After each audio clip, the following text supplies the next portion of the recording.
Dramatic start to the NASCAR season. The stadium at the Daytona International Speedway packed with 167,000 fans for the celebrated Daytona 500 today. They were there to watch Jimmie Johnson cross the finish line and take the season's first prize.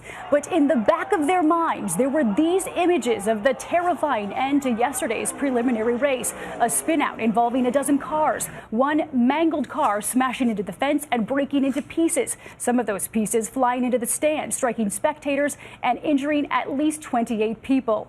But after a frantic night repairing all of that damage, today's race went on, though lingering questions about fan safety remain. ABC's Matt Gutman is at the Speedway with the latest.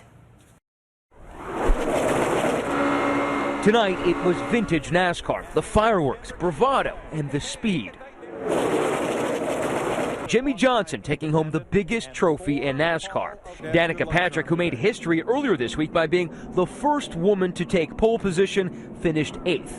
The force with which these cars come around that bend is absolutely incredible. They're flying in here at 200 miles an hour. When they pass, you can't even hear anything.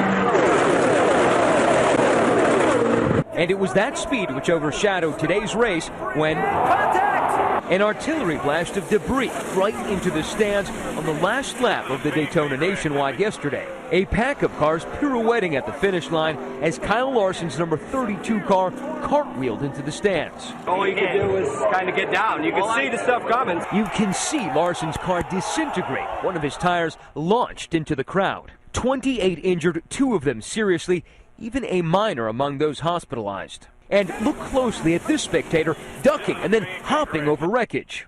Now, each one of these weighs about 75 pounds. Imagine this flying into those stands at 200 miles per hour.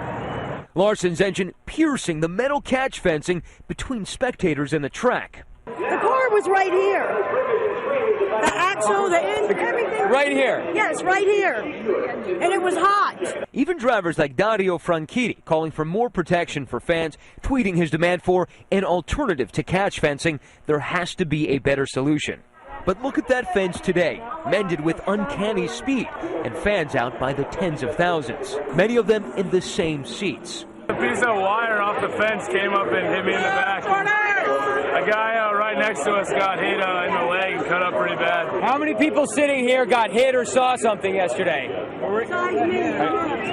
But Brandon Bauman admitted he was terrified to return. And you know that at any moment somebody can get turned again and something can break loose because that's just how the racing is. You just never know. We just spoke to officials here, and they told us that 7 people remain hospitalized from that crash yesterday. Now, NASCAR says its top priority is protecting its fans.